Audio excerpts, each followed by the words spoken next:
Attendez, Jean-Paul, je révise. Vous filmez ça aussi, Jean-Paul? Attendez, Jean-Paul, je révise. J'ai noté dans le train ce que je voulais vous dire. Commencez par... Attendez, Jean-Paul, je révise. J'ai 3 choses à vous dire. Ce vous, c'est le lecteur inconnu que vous incarnez, Jean-Paul, nous sommes bien d'accord.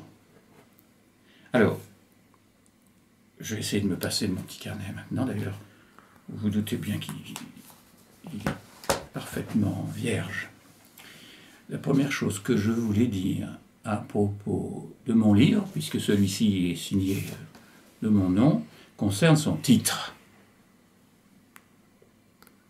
Car le titre, lui, il n'est pas de moi. Et je voudrais rendre hommage à l'ami qui me l'a soufflé, au meilleur sens du mot, qui n'est autre que Abdel Kourat, mon ami que l'on surnomme le bon tyran de Libani, et qui est un peu pour moi une sorte d'éditeur privé, qui était là dès l'origine de mes petits travaux, comme disaient les autres.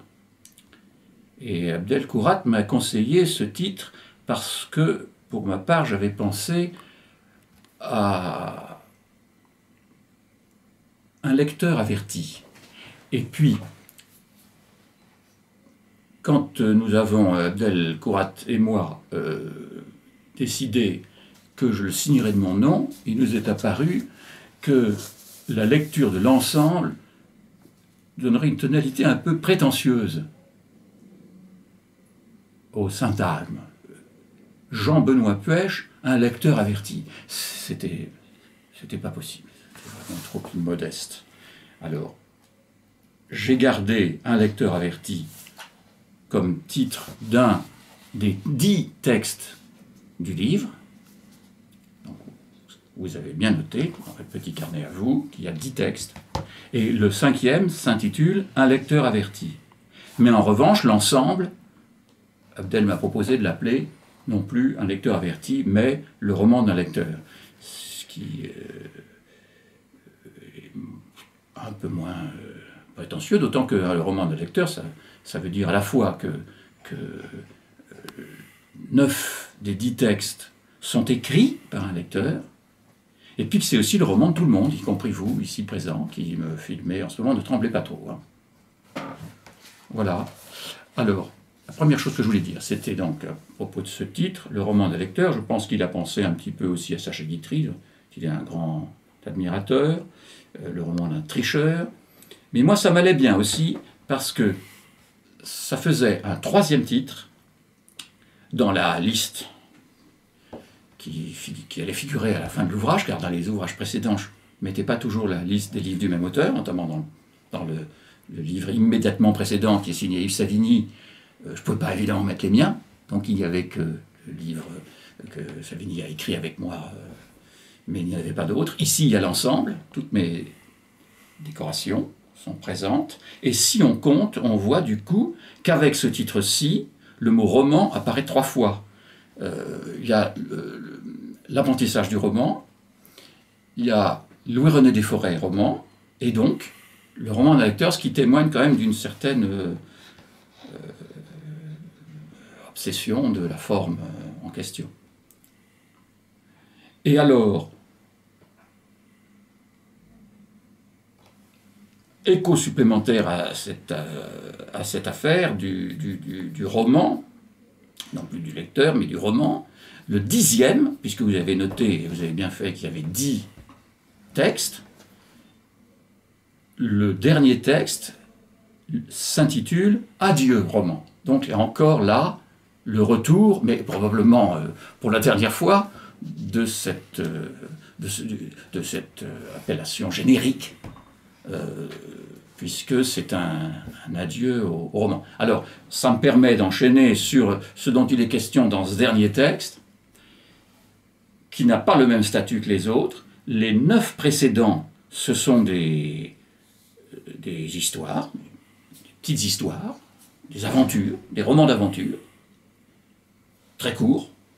Mais le dernier, qui s'intitule « Adieu, roman », c'est un texte d'apparence autobiographique dans lequel je me présente comme étant non pas l'auteur des 9 romans d'aventure précédents, mais comme en étant le lecteur. Donc les 9, en réalité, textes qui précèdent, j'explique dans le tout dernier, Adieu roman, que ce sont des romans dont j'ai inventé... ça, je ne l'explique pas dans le dernier texte, je le dis ici et maintenant. Dans le dernier texte, je fais comme si ces romans existaient. En vérité, j'ai inventé leurs auteurs, d'où l'utilité de l'oral quand même, finalement. Parce que vous m'avez fait passer un écrit, mais à l'oral, j'ajoute des informations, puisque je révèle que, ici et maintenant, grâce à vous, merci, je révèle que donc les 9 textes qui précèdent le dernier, intitulé Adieu roman, c'est une petite bibliothèque imaginaire. Alors je présente 9 romans que je suis censé avoir lus, et j'en fais la description et la critique, un petit peu comme je fais en ce moment avec mon propre livre. Donc j'explique dans le dernier texte qu'en réalité, je n'ai jamais vraiment pu écrire de roman, mais que parmi tous ceux que j'ai lus, parce que j'en ai lu beaucoup, il y a ces 9 précédents que j'ai aimés, et je raconte les aventures de ces romans, car presque tous ces 9 livres sont des récits d'aventure, ou plus exactement, il faudrait dire, et là encore donc quelque chose de plus par rapport à ce qui apparaît dans le livre lui-même, que j'ajoute ici, ce ne sont pas vraiment des romans d'aventure, mais ce sont plutôt des imitations de romans d'aventure, parce que j'aime beaucoup la littérature qui est une imitation de la réalité, mais à l'intérieur de cette imitation de la réalité, mon imitation préférée, c'est l'imitation d'imitation, c'est-à-dire l'imitation de romans, qui sont eux-mêmes de genres divers, parce que ce sont des pastiches de genre, ce ne sont pas des pastiches de style, ce sont des pastiches de genre. Par exemple, il y a un roman policier, il y a un roman, disons un roman policier psychologique, plutôt à la... peut-être un peu à la Patricia Smith, mais qui ressemble un peu aussi au roman de romancière anglaise que j'aime beaucoup, qui est Iris Murdoch. Et puis il y a un roman de science-fiction, mais qui est une imitation de roman de science-fiction des années 30. Et puis il y a un roman qui se passe dans un pays imaginaire, la Volcanie, qui est quelque chose comme le Tyrol, et etc. Ça va, vous avez encore un petit peu de temps, ou vous voulez qu'on fasse une pause, un entracte? Non, pas d'entracte. Non, il n'y a pas d'entracte. Il n'y a pas d'esquimaux. À propos d'esquimaux, il y a aussi, donc je peux continuer, il y a aussi un roman qui se passe dans le Grand Nord de la Scandinavie, et qui est plutôt, lui, une imitation d'un roman de Selma Lagerlöf, qui est un auteur que j'aimais beaucoup quand j'étais enfant, comme vous, qui avait lu, comme moi, évidemment, Le Merveilleux Voyage de Nils Holgersson, frère à la Suède. Donc il y a aussi un roman, Le Démon des Neiges, qui se passe dans le Grand Nord, et puis un roman colonial, pastiche de... Voilà, tout ça raconte des histoires. Et pour moi, ce qui était important, c'était d'essayer, avec ce livre, de mettre en avant le goût que j'ai pour les histoires, qui me semblait apparaître dans les précédents, mais qui n'avait pas été tellement remarqué par les lecteurs professionnels, parce qu'ils avaient été surtout sensibles au fait que toutes ces histoires que j'avais déjà inventées dans les précédents, je les avais attribuées à un écrivain imaginaire qui s'appelle comment déjà? Rappelez-moi son nom, Jean-Paul. Benjamin Jordan. Ah, je suis heureux de vous l'entendre dire. Et nous sommes tous heureux avec vous qui regardons cette petite chose, d'entendre votre voix et de voir que je ne vous ai pas inventé. Benjamin Jordan. Alors, les critiques littéraires, ils avaient tous mis l'accent sur le fait que j'avais inventé un écrivain, mais ils avaient laissé de côté les histoires que cet écrivain inventait. Donc cette fois-ci, je me suis dit, on va faire passer Jordan à la trappe, et Donc il est là-bas pour un moment, il fait une retraite spirituelle, et on va confier toutes ces histoires, non pas les raconter vraiment au premier degré, mais à des auteurs qui n'auront pas eux-mêmes d'épaisseur biographique, de façon à ce que ce soit les histoires qui soient mises en avant, et non pas comme dans tout ce que j'avais fait antérieurement avec Jordan, que les histoires soient en retrait par rapport au personnage de Jordan. Alors là, j'espère que les histoires elles-mêmes sont plus évidentes. Et je me suis attaché à... J'en ai fait le commentaire, puisque je l'ai décrit. Mais le commentaire est resté quand même en retrait, au service de la narration, de toutes ces aventures. Je n'ai pas cité celle que je préfère, qui s'appelle « Petit palais perdu », et qui, là encore, est l'objet d'un commentaire critique, puisque c'est le roman d'un lecteur, à l'origine ça signifie bien le roman d'un lecteur amateur qui parle des livres qu'il aime. Mais c'est tout de même, avant tout, une histoire, comme il y en a eu d'autres, inventées par Jordan dans les livres précédents, mais avec le thème des deux frères, il y a cette histoire de deux frères, ça se passe à notre époque, celle-là. Enfin, ça se passe dans les années 70, et ça met en scène deux frères très différents l'un de l'autre, et il y en a un qui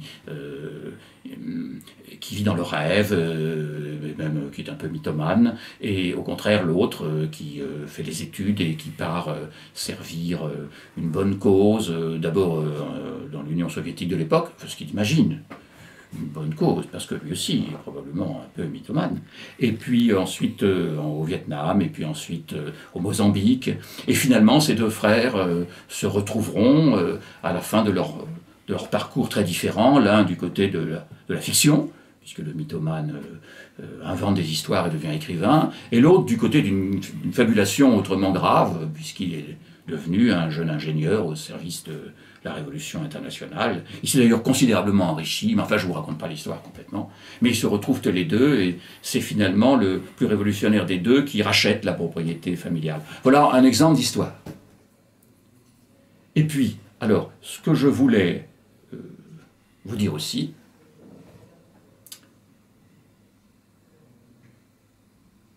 concerne le dernier texte qui s'intitule « Adieu roman ». Parce que dans ce dernier texte, je fais tout un développement autobiographique, dont je l'ai dit tout à l'heure, pour expliquer que j'ai jamais pu vraiment écrire au premier degré un roman comme ceux que j'aime, un roman réaliste dans le fond, à la Roger Martin du Gard, comme dans La Sorellina. C'est un auteur que j'aime beaucoup, l'auteur aussi de Maumort, le lieutenant-colonel de Maumort, etc. J'ai jamais pu faire comme lui. Mais en fait, cet aveu, ce que je voulais dire, c'est que c'est un peu pour faire diversion, et que cette question de l'incapacité à écrire, qui date un peu, est là pour cacher d'autres choses. Et donc je vais vous... à moins que le film soit terminé, dommage, d'une certaine façon, je vais vous faire quelques révélations sur ce qui est dit à la fin. Et ce sont en somme les sources autobiographiques des 9 fictions qui précèdent. C'est-à-dire que je raconte là, très brièvement, je fais une espèce de mini-récit, comme on disait dans Spirou il y a 75 ans, cette année. De mini-récit, enfin c'est venu plus tard. De mini-récit autobiographique, et je donne dans ce mini-récit autobiographique un certain nombre d'éléments, de biographèmes, comme disait quelqu'un qui n'a pas été mon maître, mais qui est charmant, de biographèmes